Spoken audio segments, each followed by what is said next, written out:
Bonjour à toutes et à tous. Aujourd'hui, on plonge dans un sujet qui est à la fois fascinant et, il faut le dire, un peu intimidant. La gouvernance de la radioprotection dans nos hôpitaux en Belgique. C'est un monde où la haute technologie rencontre d'énormes responsabilités et où les enjeux vont bien au-delà de ce qu'on imagine.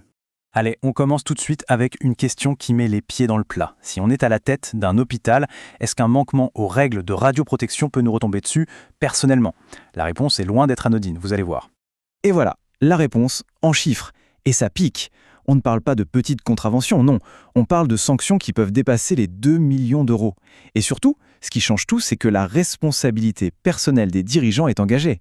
Ça peut aller jusqu'à toucher leur propre patrimoine. On pense souvent qu'un hôpital, c'est avant tout le soin aux patients. Et c'est vrai, mais en coulisses, la direction doit naviguer dans un véritable océan de risques juridiques et financiers. Et la radioprotection, c'est devenu un des points les plus sensibles pour un gestionnaire qui n'est pas sur ses gardes. Et attention, la justice est très claire là-dessus. L'ignorance n'est plus une défense. Un administrateur ne peut plus dire « Oh non, ça c'est trop technique, ce n'est pas mon domaine ». C'est fini ça, hein? La responsabilité finale, elle lui revient. C'est un vrai changement de mentalité. Bon, mais pourquoi est-ce si compliqué au fond? Tout simplement parce que le cadre légal, ce n'est pas une simple autoroute. C'est un véritable labyrinthe, un enchevêtrement de normes qui rend la tâche particulièrement ardue. Pour bien comprendre ce labyrinthe, imaginez des poupées russes. Tout en haut, il y a l'Europe, qui donne les grandes directives. Ensuite, la Belgique prend ces directives et les transforme en loi fédérale. Et comme si ce n'était pas assez, les régions et les communautés viennent rajouter leurs propres couches de décrets. Bref, 3 niveaux à jongler en permanence. Alors, pour essayer d'y voir un peu plus clair, on peut tout résumer en 4 grands devoirs, 4 piliers. Ce sont un peu les 4 murs porteurs sur lesquels toute la conformité d'un hôpital doit reposer.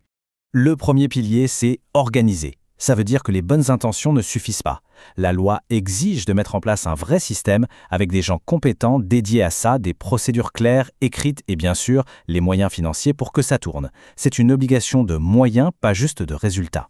Deuxième pilier, et il est absolument crucial, documenter. Il y a une règle d'or dans ce domaine. Ce qui n'est pas écrit n'existe pas. L'hôpital doit garder une trace méticuleuse de tout. En cas de contrôle, ces papiers, ces fichiers, ce sont les seules preuves valables. Troisième pilier, notifier. Être en règle, ce n'est pas un état passif. L'hôpital a le devoir d'aller activement vers les autorités, comme l'Agence fédérale de contrôle nucléaire, pour leur transmettre les bonnes informations, dans les bons délais et dans le bon format. C'est une démarche proactive. Et enfin, le 4e et dernier pilier, former.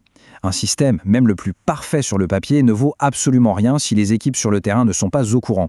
L'hôpital doit donc s'assurer que tout le monde est formé et régulièrement, pas juste une fois à l'embauche.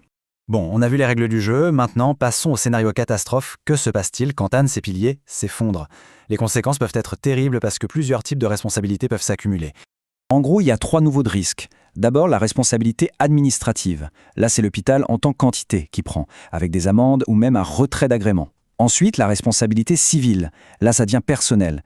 On peut demander aux administrateurs de payer de leur poche pour réparer un dommage. Et enfin, le plus grave, la responsabilité pénale. Et là, on parle d'amende, bien sûr, mais aussi de peine de prison pour les personnes physiques. Face à ce tableau un peu sombre, il existe heureusement une protection. Et cette protection, ce n'est pas une simple assurance. C'est une approche, une philosophie, la bonne gouvernance. Il ne faut pas la voir comme une contrainte, mais vraiment comme un bouclier. Voilà le message central. La meilleure défense, la meilleure stratégie, c'est une gouvernance qui est proactive, qui est solide et surtout qui est bien documentée. C'est ce qui permettra, en cas de problème, de prouver qu'on a fait tout ce qui était raisonnablement possible pour être en ordre. Et alors comment on construit ce bouclier concrètement? En suivant un plan en 4 étapes assez logiques. 1. Surveiller. Il faut être au courant des lois qui changent tout le temps. 2. Évaluer. Faire des audits réguliers pour voir où on en est. 3. Corriger. Mettre en place des plans d'action quand on trouve une faille. Et 4. Prouver. Documenter encore et toujours chaque étape du processus. Au final, tout ça, ce n'est pas juste une histoire d'éviter les amendes. Ça touche au cœur même de la mission de l'hôpital. Une bonne gouvernance, c'est la garantie de la qualité et de la sécurité des soins. C'est protéger les patients. C'est assurer l'avenir financier de l'institution. Et c'est aussi maintenir la confiance du personnel, qui a besoin de se sentir en sécurité pour bien travailler. Alors, pour conclure, on pourrait se poser cette question. Et si on arrêtait de voir la conformité comme une charge? Et si on la voyait plutôt comme une forme de médecine préventive, mais appliquée non pas au patient, mais à l'hôpital lui-même? C'est une perspective qui change tout. Une idée qui mérite qu'on y réfléchisse. Merci de nous avoir suivis.